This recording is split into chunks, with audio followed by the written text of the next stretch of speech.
नमस्कार दोस्तों, मैं हूं रविशंकर दुबे और आप देख रहे हैं ओम शिक्षण संस्थान। तो इस वीडियो में मैं कक्षा 12वीं के एमपी बोर्ड के बच्चों के लिए जो मॉडल पेपर आए हैं उन पेपरों में जो उनका हल जो है विकल्पों का उसको बताने वाला हूं। तो वीडियो के अंत तक बने रहें। वीडियो को लाइक करें, शेयर करें और चैनल को सब्सक्राइब करना ना भूलें। धन्यवाद। तो आगे बढ़ते हैं और हम देखेंगे सबसे पहले कि इसमें कितने प्रश्न आने वाले हैं। तो टोटल क्वेश्चन हैं 20, जो कि आपको 70 मार्क्स के रहेंगे। इसमें 1 से 5 तक जो है वो वस्तुनिष्ठ रहेंगे। इसमें कुल 28 अंक हैं। फिर इसके बाद 6 से 12 तक रहेंगे 2 अंक का, ठीक। उसके बाद 13 से 16 3 अंक, 17 से 20 4 अंक और 6 से 20 तक जो आंतरिक विकल्प दिए हुए। तो अपन आगे बढ़ेंगे। सबसे पहले देखेंगे हेनरी के नियम का सूत्र। तो इसमें मैं आपको बता देना चाहता हूँ, हेनरी के नियम के सूत्र में आपको कंफ्यूज नहीं होना है। आपकी स्क्रीन पे हेनरी के नियम का सूत्र दिख रहा होगा, तो वही इसका आंसर हो जाएगा। तो जनरली जो है वो होता है C = KH × P। वो आपको अभी स्क्रीन पे दिख रहा होगा। दूसरा आता है मरकरी सेल का उपयोग निम्न में से किस युक्ति में प्रयुक्त होता है। तो ये हमें ध्यान रखना है। मरकरी सेल चूँकि छोटा सेल होता है तो इसको जनरली हम श्रवण यंत्र इसमें यूज़ करते हैं। तो इसका आंसर हो जाएगा ए। बाकी इसके अलावा भी हम छोटे छोटे उपकरणों में इसका उपयोग कर सकते हैं, तो इससे हमें कंफ्यूज नहीं होना है। फिर आता है संकरण तत्व अनुचुंबकीय व्यवहार क्यों प्रदर्शित करते हैं। क्योंकि उनमें जो है क्या होता है ये हमें देखना होगा। क्या पूर्ण पूरित, युग्मित, अर्धपूरित या रिक्त कक्षक। तो हमेशा इसमें अर्धपूरित कक्षक जो है वो होते हैं। ये हमें याद रखना है, ठीक है। इसके बाद हम आगे बढ़ेंगे। प्रश्न क्रमांक जो पहले का चौथा है, केंद्रीय धातु आयन या परमाणु से जुड़े लिगैंड की संख्या। तो ये सबको पता है, जो बच्चे पढ़ते हैं इसमें हमने देखा होगा समन्वयन मंडल कौन सा होता है, ऑक्सीकरण मंडल कौन सा होता है, ऑक्सीकरण संख्या क्या होती है, यह सब जानते हैं। तो इसका उत्तर जो है चौथे का हो जाएगा समन्वयन मंडल, जहाँ पर केंद्रीय धातु आयन परमाणु से जुड़े होते हैं, ठीक है, मतलब लिगैंड से जुड़े होते हैं।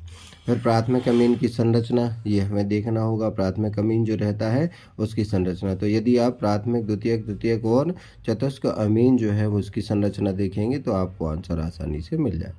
इसके बाद आता है जठर आयन की उभयधर्मी प्रकृति, इसका कारण क्या है। तो जठर आयन जो है इसकी उभयधर्मी प्रकृति का कारण होता है क्योंकि एक अम्ल और एक क्षार इसमें उपस्थित रहते हैं। तो ये हमें विशेष रूप से ध्यान रखना।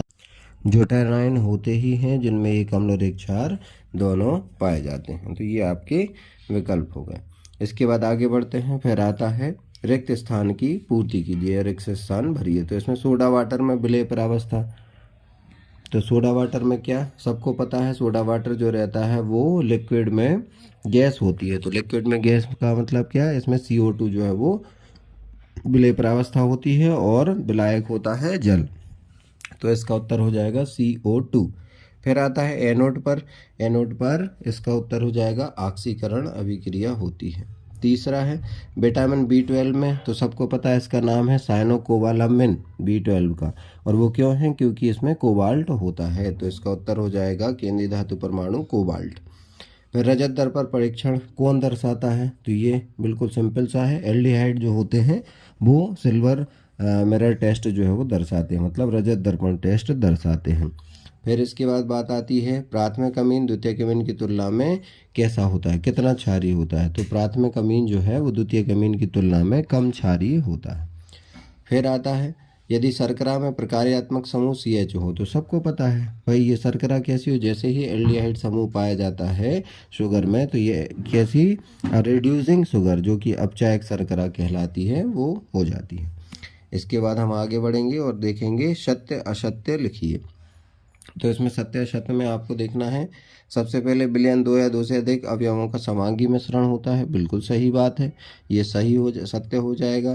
फिर प्रतिरोध का व्युत्क्रम चालकत्व कहलाता है, ये भी सबको पता है। प्रतिरोध जो है जिसका होता है सबको पता है, प्रतिरोध जो रहता है वो होता है उसकी मात्रक होता है ओम, और चालकत्व का होता है प्रति ओम, या फिर जिसको हम म्हो कहते हैं। तो ये सही है। फिर C2H5OH मोनोहाइड्रिक एल्कोहल नहीं है, ये मोनोहाइड्रिक एल्कोहल होता है, इसलिए तीसरे का उत्तर हो जाएगा असत्य। चौथा जो है उसमें दिया है सोडियम बेंजोएट का उपयोग खाद्य परिरक्षण में होता है। बिल्कुल सही बात है, सोडियम बेंजोएट का उपयोग करने से जो है वो खाद्य सामग्री खराब नहीं होती। तो चौथा हो जाएगा सही, सत्य। फिर माल्टेज एंजाइम माल्टेज के ग्लूकोज में जल अपघटन को उत्प्रेरित नहीं करता, ये करता है, इसलिए ये कैसा हो जाएगा, असत्य हो जाएगा। चौथा सत्य था, पांचवा असत्य हो जाएगा। छठवां, हार्मोन्स रक्त की धारा में शरीर में प्रवाहित होकर उपापचयी क्रियाओं का नियमन करते हैं। तो हार्मोन्स जो है वो हमने देखा अलग अलग ग्लैंड्स होती हैं उनसे निकलते हैं, तो ये सीधे कहाँ ब्लड में रिलीज होते हैं और हमारे अलग अलग उपापचयी क्रियाओं को नियमन करते हैं। तो ये सत्य हो जाएगा। फिर आता है सही जोड़ियाँ मिलाइए। तो सही जोड़ियों में पहला जो है प्राथमिक सेल। तो प्राथमिक सेल हमने पढ़ा है सेल दो प्रकार के होते हैं, प्राथमिक और द्वितीयक। तो प्राथमिक सेल में क्या है, अनुत्क्रमण अभिक्रिया होती है, एक बार ये डिस्चार्ज हो जाते हैं तो उनको पुनः चार्ज नहीं किया जा सकता। तो पहले का हो जाएगा ई। फिर आता है सक्रियण ऊर्जा। दूसरा जो है सक्रियण ऊर्जा जो है उसका उत्तर हो जाएगा आपका ऊर्जा अवरोध। हमने पढ़ा हुआ है सक्रियण ऊर्जा, ऊर्जा की वह मात्रा होती है जिसको जो ऊर्जा अवरोध को पार कर सके, मतलब दहली ऊर्जा को पार कर सके। तो इसका उत्तर हो जाएगा क्या, ऊर्जा अवरोध। फिर तीसरा जो है वो है पॉलीहेलो एल्केन, ये फ्रियोन होता है। फ्रियोन हमने पढ़ा है CCl2F2 पढ़ा होगा आपने, क्लोरोफ्लोरोकार्बन जो होता है तो उसमें पॉलीहेलो एल्केन हमने पढ़ा। पॉलीहेलो, पॉली मीन्स बहुत से, हेलो मतलब हेलोजन, ठीक है, जो एल्केन से जुड़े हों। तो इसमें देखो CCl2F2 में क्या होता है, Cl2 और F2 जो है वो जुड़े होते हैं। तो इसका हो जाएगा फ्रियोन। फिर आता है चौथा कार्बोक्सिलिक अम्ल। तो इसका उत्तर जो है वो हो जाएगा एस्टरीकरण, कार्बोक्सिलिक अम्ल जो है वो एस्टरीकरण कराते हैं। फिर आता है एजोबेंजीन। अब बचा एक, तो एजो जो है शब्द, एजोबेंजीन जो है वो डाई के लिए यूज़ होता है, रंजक के लिए होता है, ठीक। इसके बाद लास्ट जो है वो है आपका एक शब्द या वाक्य में उत्तर दीजिए। तो कैडमियम में अयुग्मित इलेक्ट्रॉनों की संख्या हमें बतानी है। तो कैडमियम का यदि अपन ध्यान से देखेंगे परमाणु जो इलेक्ट्रॉनिक विन्यास होता है तो उसमें हमें अंत में 2 इलेक्ट्रॉन जो है वो मिलते हैं जो कि होते हैं अयुग्मित इलेक्ट्रॉन।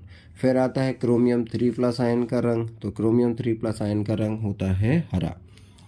फिर आगे बढ़ते हैं कैटेकॉल की संरचना। तो कैटेकॉल की संरचना आपको आपकी स्क्रीन पर दिख रही होगी। इसमें बेंजीन रिंग में 2 OH जो है वो जुड़े होते हैं। तो ये आप जैसे एक OH जुड़ा रहता है, अब अपन ने पढ़ा हुआ 2 प्रकार के होते हैं। जब OH जुड़ता है तो या तो हमें अल्कोहल प्राप्त होंगे या फिर फिनॉल प्राप्त होंगे। तो ये फिनॉल का टाइप है जो रिंग में जुड़े होते हैं। तो 2 OH जो है वो जुड़े रहते हैं और ये बनाता है कैटेकॉल। इसके बाद आगे बढ़ते हैं और हम देखेंगे इसका चौथा, तो द्वितीयक अल्कोहल के ऑक्सीकरण से प्राप्त होने वाले उत्पाद का नाम, ठीक है। तो इसमें हम देखेंगे वही द्वितीयक अल्कोहलों से प्राप्त होने वाले उत्पाद का नाम है वो होता है कीटोन।